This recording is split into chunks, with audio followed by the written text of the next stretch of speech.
Bonjour et bienvenue. Longueur de tronçon composée d'éléments de la même longueur, recette de cuisine, change des monnaies, vitesse et j'en passe, tous ces problèmes contiennent des valeurs proportionnelles. On peut tous les résoudre avec la même méthode que je vais vous montrer ici.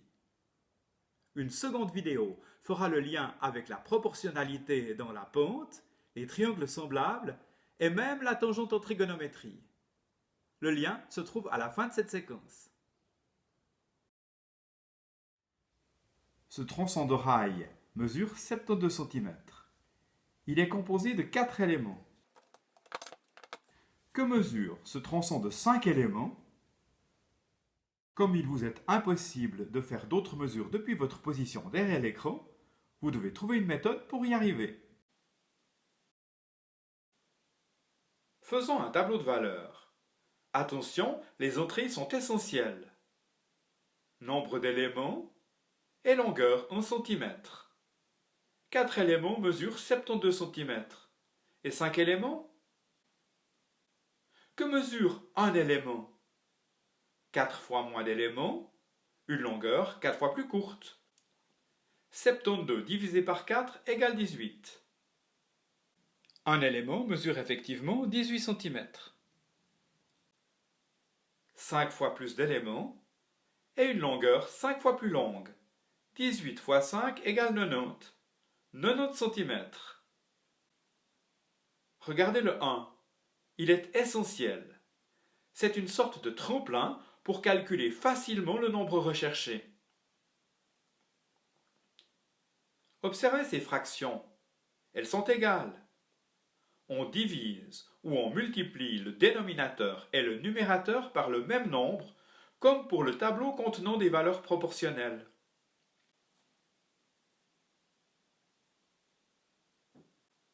Une recette de gâteau au chocolat pour 4 personnes propose d'utiliser 72 g de chocolat noir et d'autres ingrédients.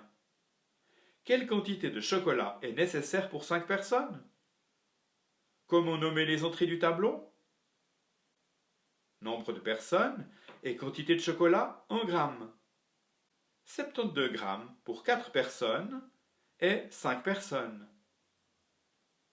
Pour une personne, il faut 4 fois moins de chocolat. Et pour 5 personnes, 5 fois plus, soit 90 g.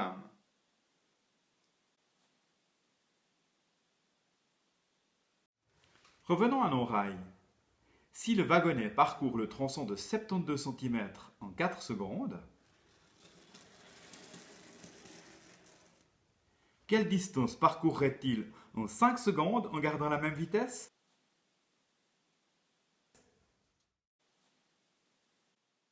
Les entrées du tableau de valeurs sont temps en secondes et distance en centimètres. En 4 secondes, le wagonnet parcourt 72 cm. Plaçons encore le 5 secondes et le 1. En 4 fois moins de temps, le wagon parcourt une distance 4 fois plus courte. Et en 5 secondes, une distance 5 fois plus grande, soit 90 cm.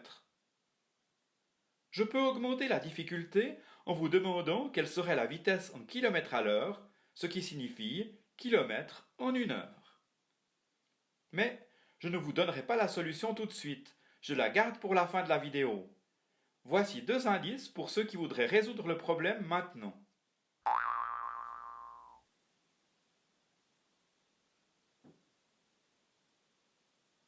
Mais revenons à quelque chose d'un peu plus facile, le change des monnaies. À la banque en Suisse, le cours de l'euro est de 1 franc 10.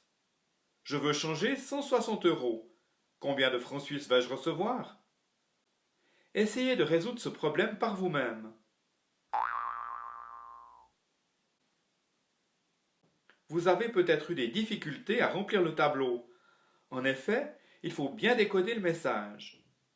Que signifie le cours de l'euro? Cela veut dire qu'un euro est échangé contre 1 franc 10. Les entrées sont francs suisses, CHF, et le symbole d'euro. Plaçons 160 euros sur la ligne des euros. 1 fois 160 égale 160. En multipliant 1 franc 10 par 160, on calcule le nombre de francs suisses, soit 176.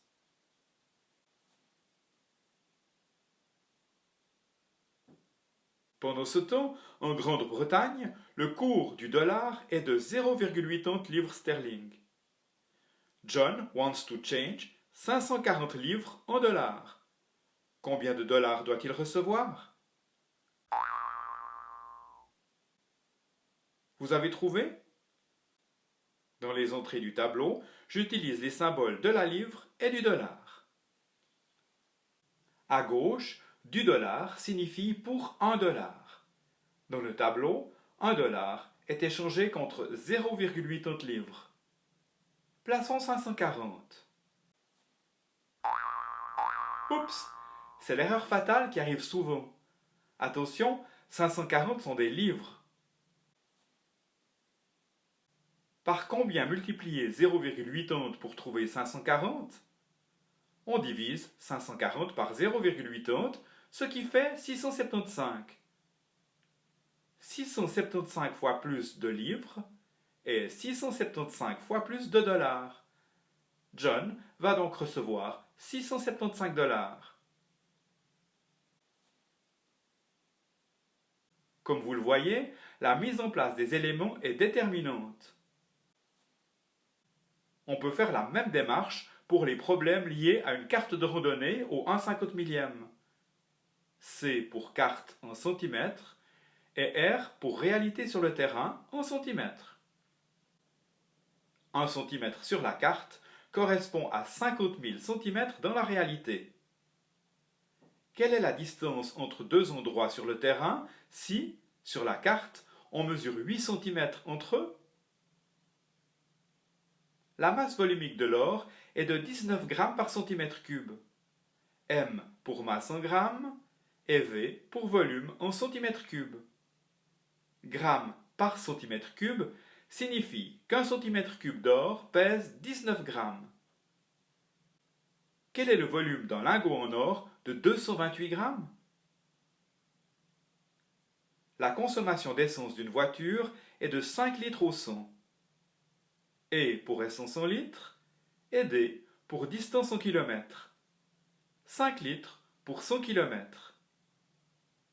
Quelle quantité d'essence est nécessaire pour parcourir 392 km?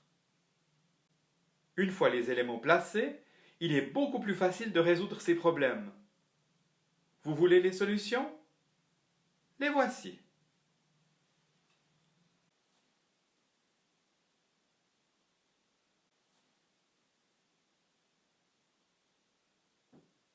Pour terminer, intéressons-nous à la vitesse.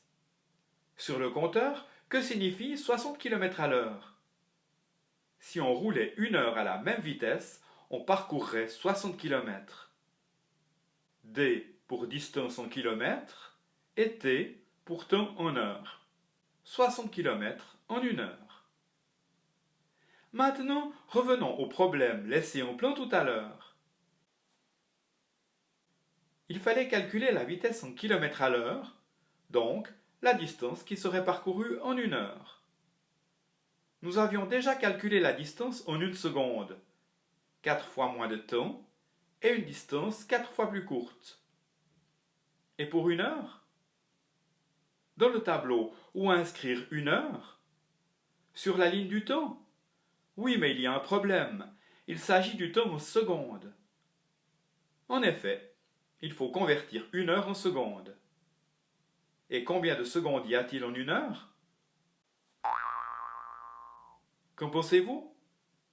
60 secondes en 1 minute et 60 minutes en 1 heure. Il faut 60 fois 60, soit 3600. 3600 secondes pour 1 heure. Le temps est 3600 fois plus long, la distance aussi. Un peu de bon sens, je n'ai pas poussé le wagonnet à une telle vitesse. Il s'agit de centimètres par heure.